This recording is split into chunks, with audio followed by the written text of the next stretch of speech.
자, 여기까지 오신 여러분들은 머신러닝이 이제 뭔지 아셨어요. 머신러닝이라는 것은 주어진 데이터를 X와 Y, 문제와 정답으로 나누고 문제에 해당되는 정답을 패턴을 맞춰서 공부를 시킨 다음에 새로운 데이터가 들어왔을 때 그걸 예측해 보는 게 머신러닝이구나 라는 걸 알고 계실 거고, 특히 머신러닝 중에 저희가 이제 집중적으로 봐야 되는 게 지도학습인데, 그 지도학습은 크게 두 가지 회귀와 분류로 이미 나누어진 걸 알고 계시죠. 그래서 어떨 땐 회귀 문제고 어떨 땐 분류 문제냐, 우리가 X는 상관없이 정답인 Y, 클래스 Y, Y에 따라서 회귀와 분류 문제가 나눠진다고 말씀드렸어요. 기억하시죠? Y가 숫자인 데이터가 된다면 그건 수치형 데이터이기 때문에 회귀 문제가 되는 거고, Y가 문자예요. 다시 말해 범주형 데이터다. 0과 1, 개, 고양이, 그다음 합격과 불합격 이런 것만 나누는 구분만 단순히 해주면 돼 라는 건 분류 문제라고 볼 수 있다라고 말씀드리고 왔어요. 그렇다면 이제 남은 숙제가 뭐냐면, 그러면 머신러닝과 딥러닝은 어떻게 달라? 어떻게 우리가 그 실제 구현할 때 좀 다른 거야? 라고 보신다면, 머신러닝과 딥러닝은 똑같이 문제와 정답 나눠준 건 똑같아요. 왜? 저희가 하고자 하는 게 뭐라고요? 예, 지도학습이기 때문에 정답이 없이 지금 진행하는 게 아니에요. 정답이 무조건 다 있어요. 둘 다 공통점은 문제와 정답으로 구분되어지는 건 똑같아요. 그러니까 데이터를 준비해서 문제와 정답으로 세로로 쭉 잘라야 되고요. 당연히 그다음에 훈련 데이터 셋하고 테스트 데이터 셋을 당연히 구분하시는 것도 하셔야 돼요. 데이터 셋이 준비가 돼 있는데, 그리고 나서 그 다음부터가 좀 달라지는 거예요. 머신러닝은 그냥 선택하시면 돼요. 이 Y가 숫자면 회귀를 선택하시면 되고요. 예를 들어 다중선형 회귀랄지 뭐 단순선형 회귀랄지 기타 등등의 알고리즘이 아예 준비되어 있거든요. 그 회귀를 불러서 쓰시면 돼요. 여러분이 만드는 건 아니고요. 저희가 아까 우리가 지금 깔았던 것 중에 사이킨런이라는 게 있었거든요. 딥러닝, 파이썬은 머신러닝 할 때 사이킨런을 많이 쓰기 때문에 그 안에 사이킨런만 깔면 회귀를 할 수 있는 알고리즘이 다 깔려요. 그 프로그램을 이용해서 회귀를 하시면 되고, 다시 Y가 이제는 범주형 데이터예요. 구분만 해주면 돼요. 그럼 분류를 쓰면 되죠. 그러면 분류 알고리즘 우리가 선택해서 쓰면 돼요. 의사결정 트리랄지 아니면 의사결정 트리보다 조금 더 나간 앙상블 기법, 랜덤 포레스트 이런 좋은 알고리즘을 쓰시면 분류가 끝나요. 머신러닝은 되게 편리하죠. 왜냐하면 거의 통으로 되어 있거든요. 통으로. 그래서 내가 Y에 따라서 회귀를 할 건지 분류를 할 건지만 여러분이 알고 계신다면, 회귀 알고리즘은 불러다 쓰면 되고, 분류는 분류 알고리즘만 불러다 써서 모델을 만든 다음에 예측하면 끝이에요. 그런데 딥러닝은 왜 여러분이 지금까지 많이 힘드셨냐면, 한 번만 선택하는 게 아니에요. 너무나 많은 걸 우리가 구축을 해내야 돼요. 물론 라이브러리가 다 도와주긴 하지만 여러분들이 저걸 해내야 됐기 때문에 딥러닝은 여전히 수제였다는 거죠. 머신러닝은 그냥 한 번만 선택하면 되기 때문에 Y가 숫자네 그럼 회귀, Y가 범종 데이터네 분류, 이걸 끝나버렸지만, 딥러닝은 저희가 뭐 해야 돼요? 그 입력층도 쌓고 은닉층도 쌓고 출력층도 쌓고 그리고 회귀인지 분류인지도 알려줘야 돼요. 그러니 굉장히 많은 선택들이 있는 거죠. 선택 장애가 있으신 분은 굉장히 좀 많이 더 힘들 수도 있어요. 그래서 이건 내가 구축해야 되는 거구나. 그냥 알고리즘 단순히 선택하는 걸로 끝나지 않았기 때문에 이제 훨씬 더 좋은 이제 라이브러리, 텐서플로우 또는 케라스 뭐 이런 라이브러리가 좀 필요한 거라고 보시면 좋을 것 같습니다. 일단은 뭐냐면 아까 말씀드렸듯이 머신러닝이 두 가지 중에 하나를 선택하는 거, 오와 조와. 어떤 건 회귀 문제고 어떤 건 분류 문제니까 엔드는 없어요. Y에 따라서 회귀 문제일 수도 있고 분류 문제일 수도 있죠.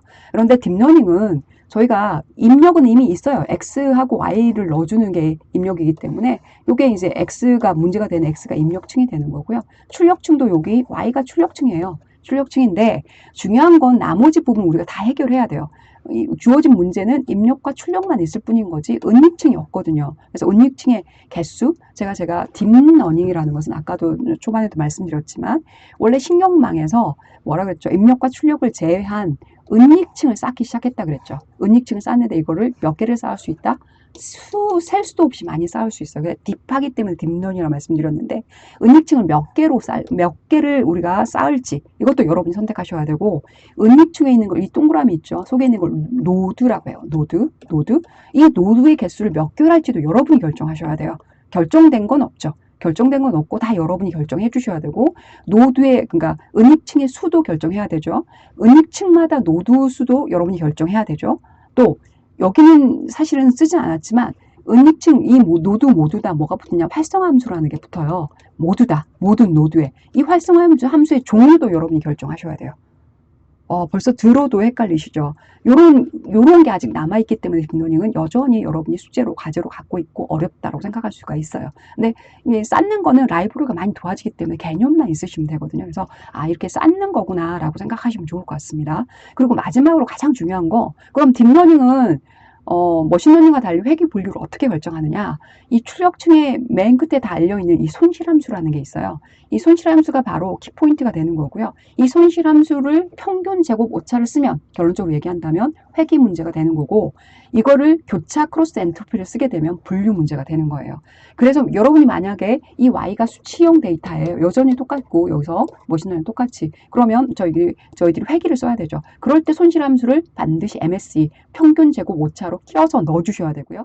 만약 이게 범주형 데이터 구분만 하면 된다라고 생각하신다면 이 손실함수 부분에다가 교차 크로스 엔트로피를 넣어주시면 돼요. 여러분이 설정을 해주셔야 돼요. 회귀를 할 건지 분류를 할 건지를. 머신러닝은 알고리즘 자체를 결정했다면 이거는 손실함수에서 결정이 된다라고 보시면 되겠습니다. 그래서 이렇게 만들어진 딥러닝을 통해서 새로운 데이터가 이렇게 입력층을 타고 들어가면 은닉층을 통과를 해서 이렇게 출력이 나오는 것들을 가지고 예측을 해보는 거예요. 바로 딥러닝이라고 보시면 되겠습니다. 이제는 좀 확연히 좀 아셨나요? 머신러닝과 딥러닝은 차이가 있다 없다? 있다. 머신러닝은 Y의 형태에 따라서 그냥 회귀 분류 알고리즘을 선택해서 쓰는 거니까 단 한 번 선택으로 모든 예측을 할 수가 있지만, 모델을 만들고 예측할 수가 있지만, 딥러닝은 그렇지 않다. 딥러닝은 그냥 문제가 주어지면 입력층과 출력층만 주어질 뿐인 거지. 뭐였죠? 은닉층의 개수도 결정해줘야 되고, 은닉층의 노드를 몇 개로 각각 할 건지, 활성함수를 뭐로 할 거며, 그 다음에 손실함수는 여러분이 회귀인지 분류에 따라서 각각 여러분이 선택을 해주셔야 돼요. 그래서 라이브러리가 도움은 주겠지만 여러분이 그 개념이 없으시면 딥러닝을 해결하지 못한다라고 보시면 될 것 같습니다. 자, 다시 한번 정리를 해볼게요. 딥러닝은 저희가 결정해야 되는 게 많다. 이렇게 보시면 되겠어요. 그래서 문제와 답이 주어졌을 때 입력층과 출력층만 결정이 되는 거고요. 나머지 은닉층의 개수를 몇 개로 할 건지를 우리가 결정해야 되고, 각 은닉층마다 노드의 개수는 또 몇 개로 할 건지 결정을 하셔야 되고, 그 밑에 있는 각각 그 노드마다 붙는 활성화 함수가 있어요. 가중치 합을 구하는 활성화 함수를 또 뭐로 선택할지 결정해야 되며, 손실 함수의 종류에 따라서 평균 제곱 오차이면 회귀 문제가 되는 거고, 똑같은 이렇게 저희가 네트워크를 짰더라도 교차 크로스 엔트로피를 선택하게 되면 분류 문제가 되는 거다라고 얘기를 하시고, 이렇게 해서 만들어진 딥러닝 네트워크가 구축이 되면 여기 새로운 데이터를 넣었을 때 결과를 예측할 수 있는 모델이 바로 딥러닝 모델이다라고 보시면 되겠습니다. 그래서 딥러닝을 해결하실 때는 이렇게 많은 필수 요소가 꼭 알아야 되는 게 있어요. 아까도 이제 여러 가지를 말씀드렸지만 사실은 말씀을 못 드린 부분도 되게 많거든요. 이걸 통해서 이거를 저희가 이제 하나하나 학습함으로써 딥러닝의 기본적인 개념이 어떻게 생겼고, 또 뭐를 내가 라이브러리를 통해서 만들어야 되는지, 어떻게 쌓아가야 되는지 네트워크를, 이런 것들에 관한 얘기를 앞으로도 해보도록 하겠습니다.